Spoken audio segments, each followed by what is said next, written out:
لو جربتي الوصفة دي هتلاقي نفسك كل يوم بتعمليها. وجبة واحدة متكاملة تنفع للفطار أو لانش بوكس الأولاد، ومش هتحتاجي جنبها حاجة. هتحتاجي كوب ماء دافئ، معلقة سكر، معلقة خميرة، ربع كوب زيت زيتون، 2 معلقة كبيرة زبادي، 2.5 كوب دقيق، ونزود لو احتاجت رشة ملح، جبنة فيتا أو أي نوع بتحبيه، شوية بقدونس مفروم، ونعناع مجفف. هنخلط كل حاجة ونعجنها كويس لحد ما تبقى عجينة طرية. نغطيها ونسيبها تختمر نص ساعة. بعد كده نفردها في صينية فيها ورق زبدة ونسيبها 10 دقايق ترتاح.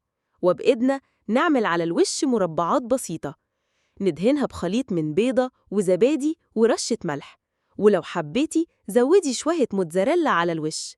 وندخلها فرن سخن على حرارة 180 ل 200 لحد ما تحمر وتاخد لون ذهبي يفتح النفس. وهنا بقى الطعم اللي هتدمني تكرريه. عيش الجبنة طري من جوه ومقرمش من بره، وهيعجب كل اللي يدوقه.